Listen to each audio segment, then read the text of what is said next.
Welcome to Connecting the Dots with Bishop Robin Michael Beach, a nexus of profound theological insight and actionable leadership, spiritually and civically. From the arena of civic duty and government to the global mission field, we bridge the gap between ancient wisdom and 21st century reality. I am a spiritual architect, a scholar, and for these few moments, I will be your guide to a faith that is limitless. Now, let's begin the conversation. Let's connect the dots. Welcome to Connecting the Dots, the podcast where theology, psychology, sociology, and phenomenology meet at the intersection of real life. I'm your host, Bishop Robin Michael Beach, theologian, pastor, and a fellow traveler on this road toward wholeness. So wherever you're joining us from today, I'm glad you're here. Today, we are going to a mountain, not a metaphor, not a motivational destination, a mountain that the prophets wept over, that the psalmists sang about, that the apostles reinterpreted, and that the Spirit of God is still building right now in real time in the middle of a world that looks anything but built. This is episode 10. Zion is already being built. Here is a question I want to ask you straight out of the gate. What are you waiting for God to do that He has already started? I have sat with enough people in counseling rooms, in church lobbies, in coffee shops, to know that one of the most spiritually debilitating postures a person can adopt is the posture of perpetual waiting. Waiting for the breakthrough, waiting for the season to change, waiting for God to finally show up. Now let me bring you into the room. A young entrepreneur, eyes bright but darting, sat across from me and whispered, "Bishop, I'm waiting on God to confirm my calling." I asked him, what conversation would affirm that for you? What would confirmation look like? He described a thunderclap from heaven, unmistakable, cinematic. But as he described it, his shoulders began to slump. Why? Because the quiet opportunities he kept receiving, mentoring high school students, organizing a neighborhood job fair, offering paid internships to kids no one would hire, those didn't feel grand enough to be God. He was waiting for a scene. God had already sent him people. He'd mistaken the whisper for absence. A married couple, exhausted and polite, told me they were waiting for God to heal their communication. And I asked, have you scheduled 1 hour a week to practice listening and naming your needs? Silence. Well, no, they said. We're waiting for God to change our hearts first. And I love them, so I said gently to them, it may be that the changed heart is precisely what happens when you schedule the hour and stay when it gets uncomfortable. See, sometimes the miracle arrives in work clothes. Another example, an older saint, faithful to his bones, told me, I'm waiting for revival like we saw in the 70s. I honor the memory, but I ask, how are you discipling the 3 teenagers God already sent to your living room every Wednesday? He smiled and sighed. I suppose I have been, he said.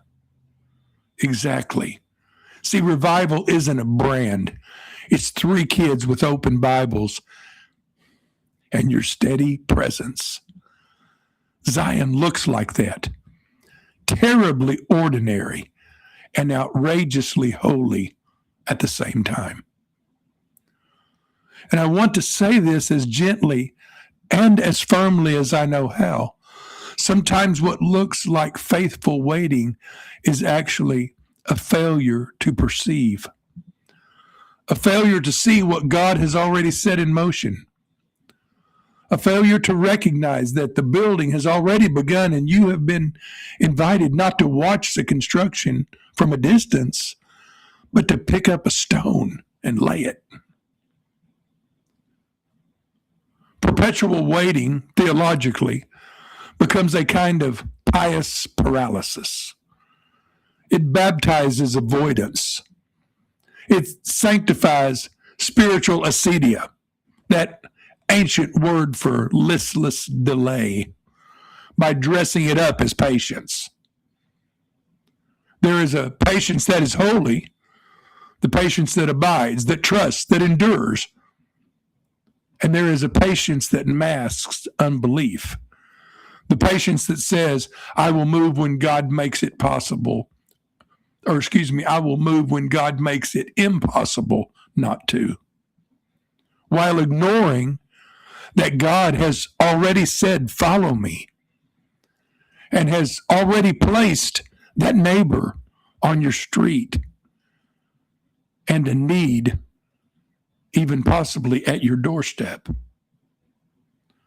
See, the scriptures are not shy about this. The letter to the Hebrews says, you have come to Mount Zion, not you will someday arrive, but you have come. The Apostle Peter calls us living stones, being built into a spiritual house. Paul insists that we are being built together into a dwelling place for God by the Spirit. Now, notice the tense there. It's ongoing. It's active. It's now. Here is the uncomfortable part. When we overfuture what God has already inaugurated, we relocate obedience to a day that never arrives. We postpone repentance. We outsource responsibility to the sovereign future. We criticize the foundations from the sidewalk while refusing to carry a single brick. This is not triumphalism. I'm not saying the work is finished or that suffering is an illusion. I am saying the cornerstone has been set. The plumb line is already hanging. The site is live. Zion, the city of God's justice, the ecology of God's presence, is not waiting in a warehouse somewhere beyond the sky. It is taking shape in your choices, in your church's habits, in the micro-politics of your dinner table, in the policies you advocate and the friendships you keep. The mountain is rising in the middle of Babylon. The result of perpetual waiting is that we stop perceiving the slow miracles. We miss the enemies reconciled over coffee. We dismiss the single mom who turned her living room into a tutoring center. We ignore the nurse who tells the truth up the chain of command and changes how a ward treats the uninsured. We scroll past a local church that planted a garden on a vacant lot and invite people who've been invisible to pick tomatoes with dignity. Zion is not a future destination. Zion is an active, ongoing, already in motion reality. And the question is not whether God is building it. The question is whether you know you're already on the construction site. Whether you have stopped praying for a shovel and realized that one is already leaning against the wall. Sociologically, we are living in what Robert Bellah and his colleagues identified as a culture of radical individualism In Habits of the Heart, Bella named what has now become AIR, expressive individualism. The self as project, the self as brand, the self as the ultimate moral authority. The sacred canopy has been collapsed down to a mirror.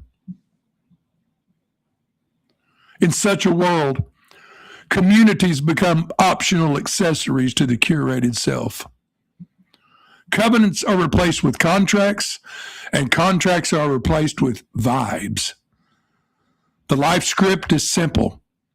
Discover your truth, express your truth, optimize your truth, and protect your truth from the burden of obligation. We consume, we curate, we perform, we do not build. Building requires continuity, memory, and a mutual accountability. It requires saying ours more often than mine. And in a culture where the highest good is the unencumbered self, ours feels like theft. Bella warned that this would hollow out the very possibility of a shared moral vocabulary. We would end up with millions of sovereign souls armed with hashtags, each composing a private liturgy, each demanding recognition, but few consenting to bind themselves to anything larger, older, sturdier than their own preferences. The sociological consequence? An epidemic of fragility at the institutional level. Schools, congregations, civic associations, the mediating structures that once formed durable people become delivery mechanisms for services rather than laboratories of character. Now, this is not a scolding. It is a diagnosis, and it matters for Zion because Zion is a common life under God, not a private spirituality with artisanal accessories. Zion assumes that your salvation iterates into my flourishing. It assumes that we are built together, which means my freedom is finally found in our identity. Psychologically, this cultural turn breeds a second wound, learned helplessness. Martin Seligman, through painful experiments and later clinical insight, observed that when creatures, and then humans, are exposed to uncontrollable outcomes, they internalize a narrative. My actions don't matter. Over time, that narrative becomes a posture. They stop trying. They lay down on the cold floor of their circumstances and call it fate. For humans, Seligman refined this into explanatory styles: permanence, pervasiveness, and personalization. We catastrophize the setback as permanent. It will always be this way. As pervasive, everything is broken, not just this one thing. And as personal, it's because I'm fundamentally defective. See, when this triad lands on a culture already catechized by expressive individualism, you get a potent paralysis. It is the ultimate good that if it is my self-expression, but the world is uncontrollable and my power is negligible, then the safest move is to spectate, to comment, to retreat into an ironic distance. Enter the algorithm. We are told that we participate by posting, that we build by liking, that we resist by retweeting. But the neurological loop of outrage and reward mediated by devices that train our attention to half-life in seconds, simulates agency while depleting will. Doom scrolling baptizes passivity in the hot bath of adrenaline. The fire burns, but it cooks nothing. Seligman's helplessness becomes a business model. Now, theologically, learned helplessness mutates into a spiritual error.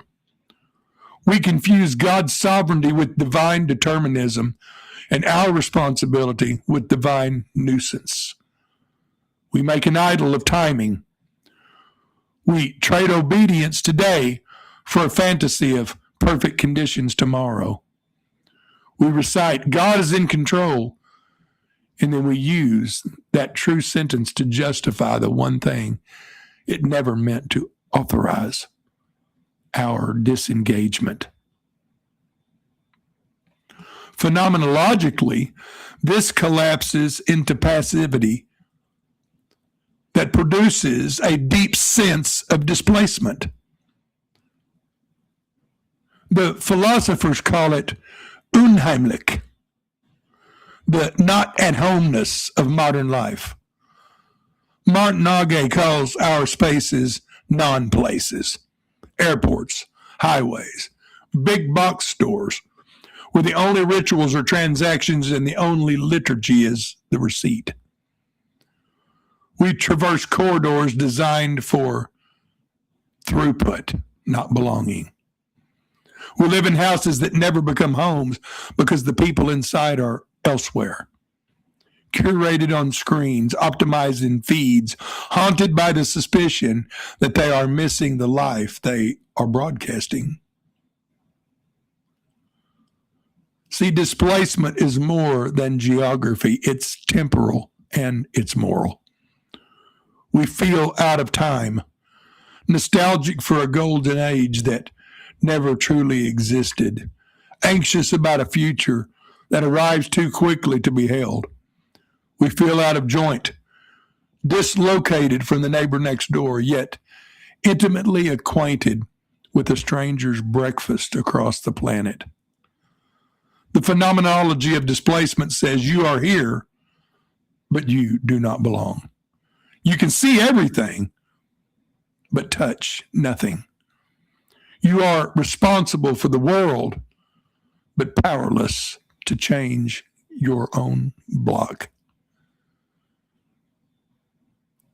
And here's where the tension begins to tighten, because the theology of Zion refuses that conclusion. It insists that the building is underway, that the stones are being laid, that the very act of justice, every word of truth, every community of covenant love is a stone placed in a structure whose architect is God himself. But hear me, Zion does not despise place or time. Zion dignifies them. It says, right here counts. It says, your block is not a backdrop, it is an altar. Zion says that worship is not a playlist, but a politic of holiness that feeds bodies and forms consciences and binds strangers into kin.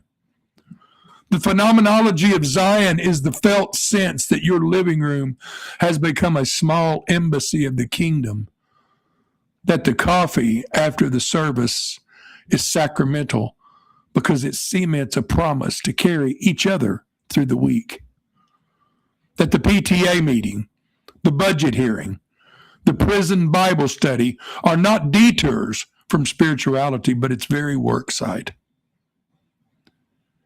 Yet, and here we must be honest, our cultural habits have atrophied the muscles required to live this way. Bella's individualism isolates us. Seligman's helplessness demotivates us. Displacement disorients us.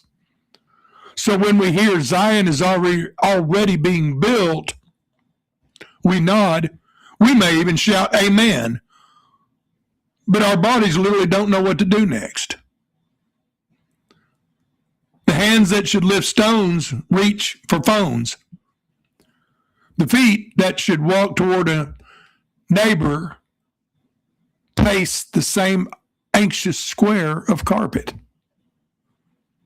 The imagination meant for covenant defaults into convenience.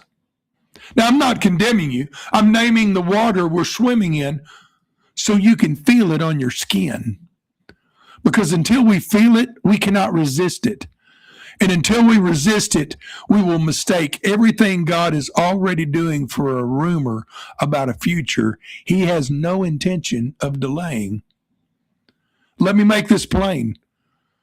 If we wait for a culture that once again honors covenant before we practice covenant, we will wait forever. If we wait for institutions to become trustworthy before we invest in making them trustworthy, we will wait forever. If we wait for perfect clarity before we take the next faithful step, we will wait forever. Zion is not built by those who wait forever. Zion is built by those who wait on the Lord while moving their feet. There is a way to wait that aligns with heaven. It is alert, participatory, discerning. It listens with tools in hands. It treats time as seed, not as sedative. And there is a way to wait that allies with despair. It is numb, performative, indefinitely postponed. It treats time as a burden to be endured until God does the things we have decided He must do in the manner we have decided He must do it. Zion is already being built. This is not a motivational slogan. It is a claim about reality. It means that the despair you feel when you look at the brokenness of the world is not the final word. The displacement you feel is an invitation to inhabit your geography differently. The helplessness you've learned can be unlearned by the slow, gritty work of laying one stone of fidelity next to another. And we're going to look at the blueprints now. We're going to deconstruct the architecture of what God is actually doing. Because if you don't know what Zion is, you won't know how to build it. And if you don't know how to build it, you'll spend your life waiting for a kingdom that has already invited you inside.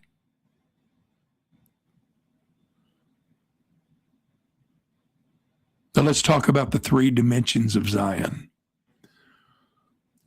We have diagnosed the cultural malaise, the individualism, the helplessness, the displacement.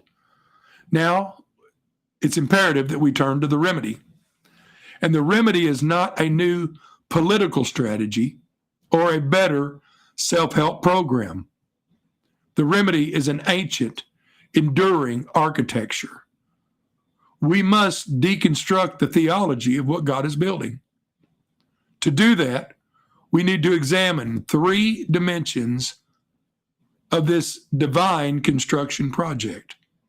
Three words that form the blueprint of reality. Number one, Zion, or Zion in the Hebrew. The first dimension is Zion. The etymology of this word is profound. It means a fortress, a monument, a signpost. It is the place marked out by God.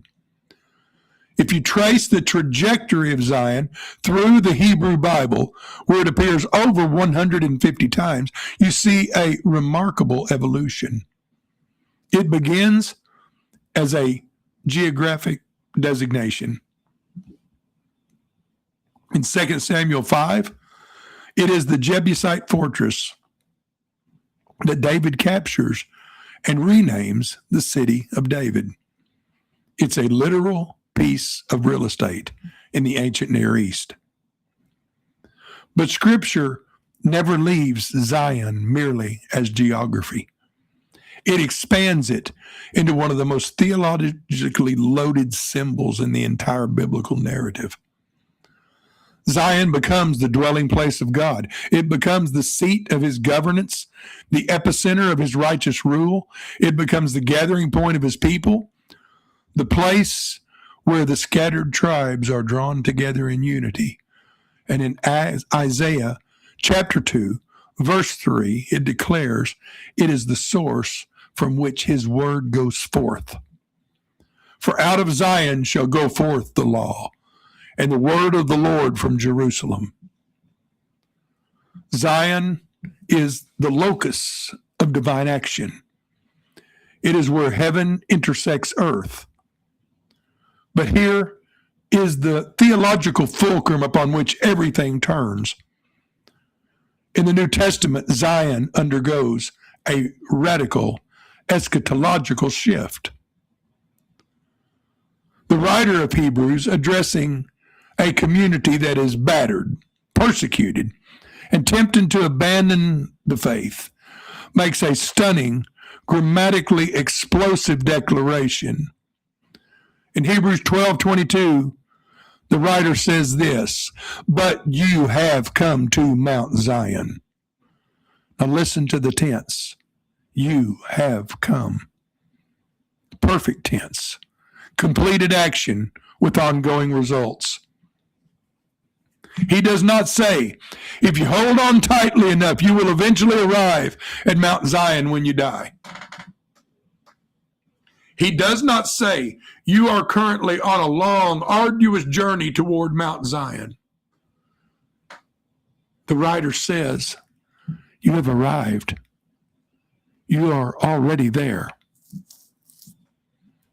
Zion is not a destination you are traveling toward. It is a reality you have already arrived at in Christ.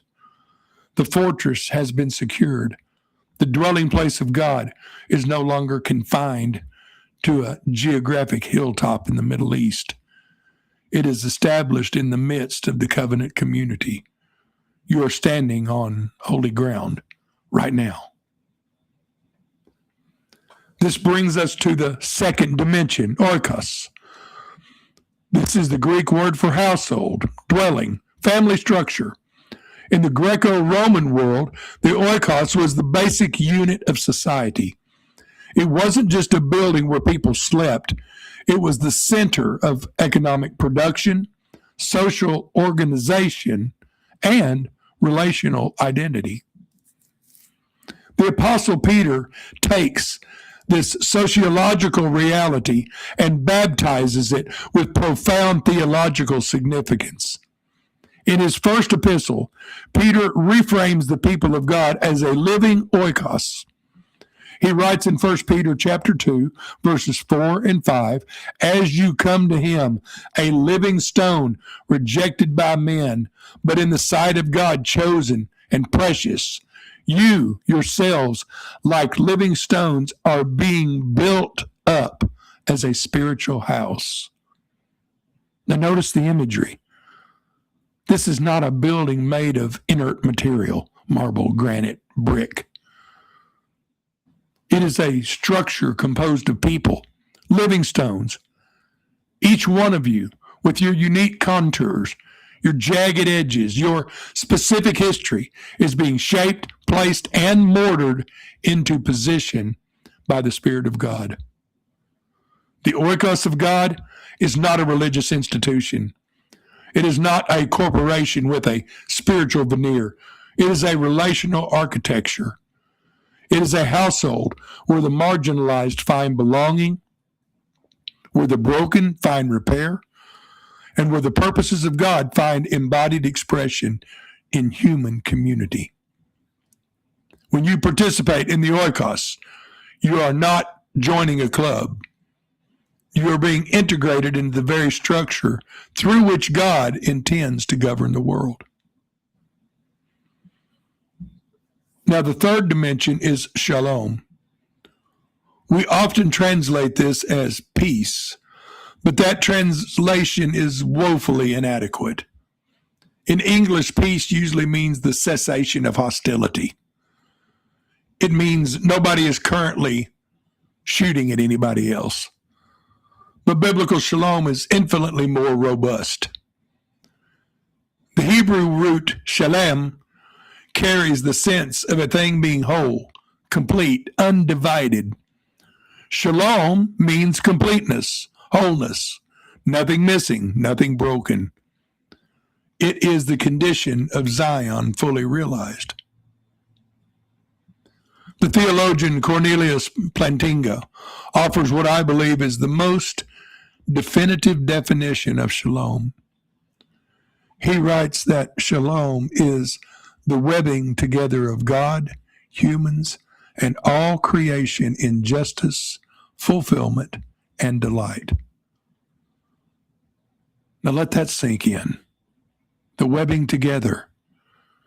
It is the intricate, interdependent ecosystem of flourishing.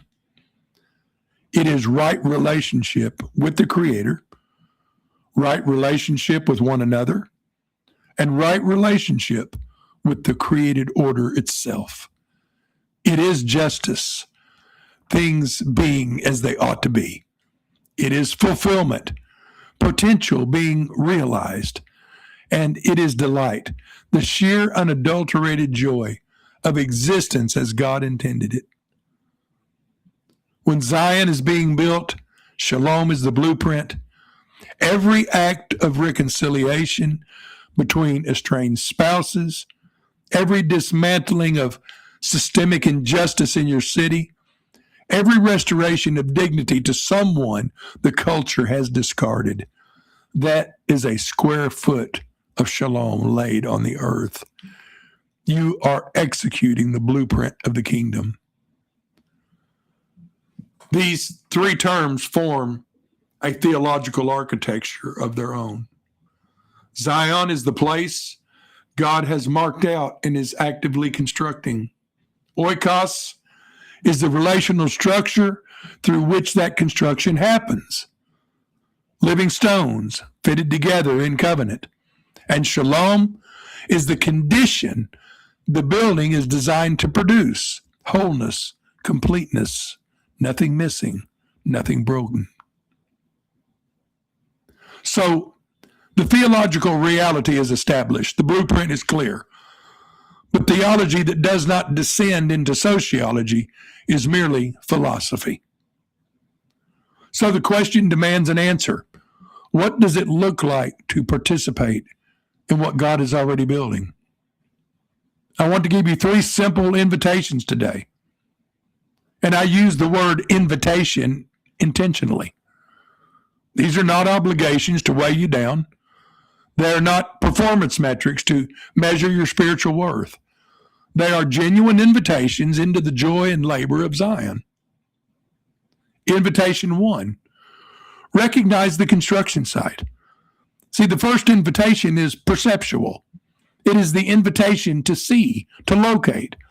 In Isaiah 43:19, God announces, "Behold, I am doing a new thing. Now it springs forth. Do you not perceive it?" The prophetic question is not whether God is acting. God is always acting. The question is whether you have eyes trained to see it. Kingdom perception is a spiritual discipline. It is the practiced art of recognizing the fingerprints of God in the ordinary, the marginal, and even the unexpected. We have been conditioned to look for God only in the spectacular, the stadium event, the viral moment, the massive institutional success. But dare I say it, that Zion is rarely built in the spectacular. Zion is being built in the food pantries where dignity is served alongside bread. It is being built in the awkward, painful reconciliation conversations between alienated family members. It is being built in the classrooms where teachers refuse to give up on difficult students.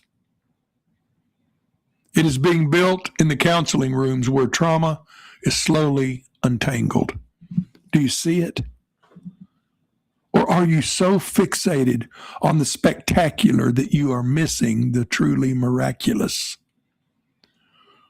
Recognize the construction site. It is right in front of you. Invitation 2. Become a living stone. Peter's language in 1 Peter 2 is startling in its intimacy. You yourselves, like living stones, are being built up as a spiritual house. Now hear me clearly. You are not a spectator of the construction. You are not the foreman standing on the sidelines with a clipboard critiquing the work. You are the material. You are being shaped, and the shaping process is rarely comfortable. You are being shaped by suffering, which chips away the arrogance. You are being shaped by community, which grinds off the sharp edges of your individualism. You are being shaped by the word, which reorients your desires. You are being shaped by worship, which aligns your heart with the architect. You are being shaped into a stone that fits precisely where God intends to place you in the oikos. The question is not whether you are being shaped. Life will shape you regardless. The question is whether you are cooperating with the shaping. Will you submit to the chisel of the Spirit?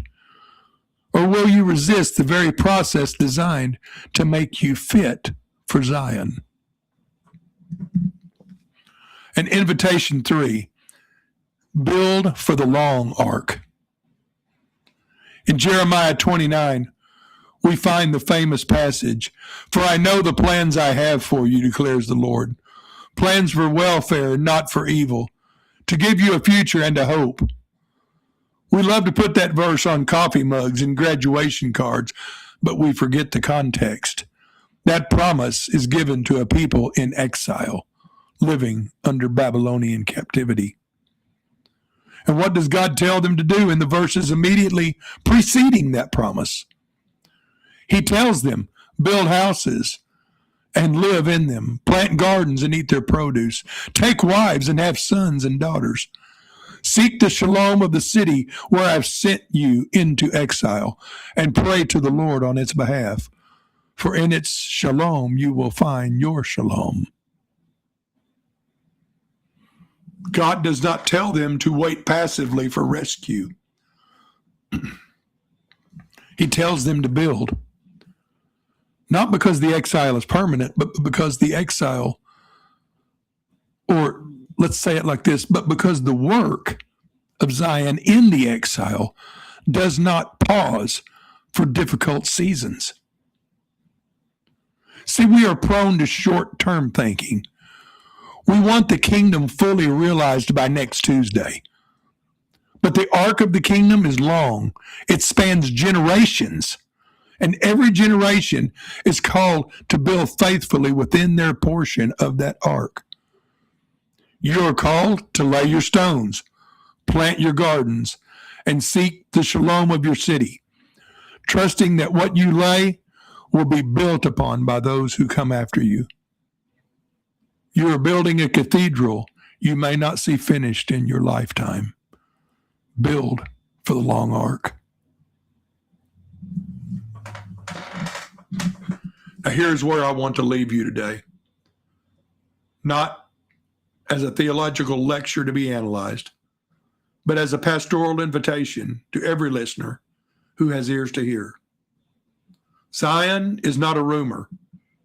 It is not a fairy tale that we tell ourselves to feel better about a broken world.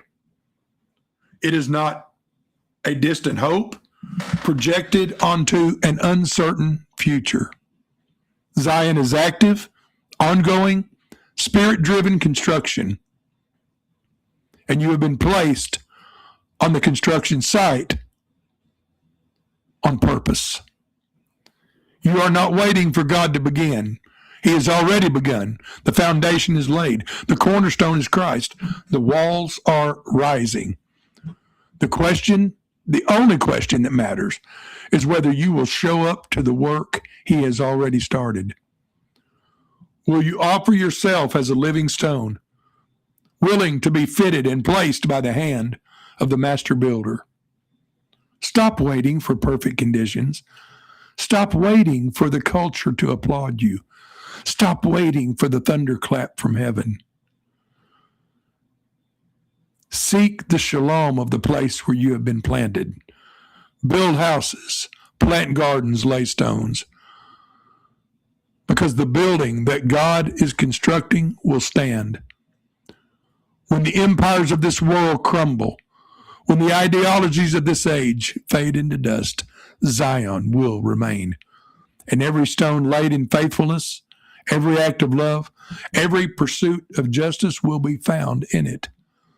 Zion is already being built. The only question is, where is your stone? I'm Robin Michael Beach. This is Connecting the Dots. If this episode has meant something to you, please like, share, leave a review, and let's take this message to a broader audience who so desperately needs to hear it. God bless you, and we'll see you next week. You've been listening to Connecting the Dots with Bishop Robin Michael Beach. It is our sincere hope that today's insights have equipped you to lead with depth and live with clarity. To continue the journey and access more resources, look for me online at Robin Michael Beach Unlimited or follow my work with Bridgeway Global across all platforms. Remember, the dots are waiting to be connected. Ancient wisdom is yours for today's challenges. Until next time, stay provocative, stay authentic, and stay empowered. This has been a production of Robin Michael Beach Unlimited.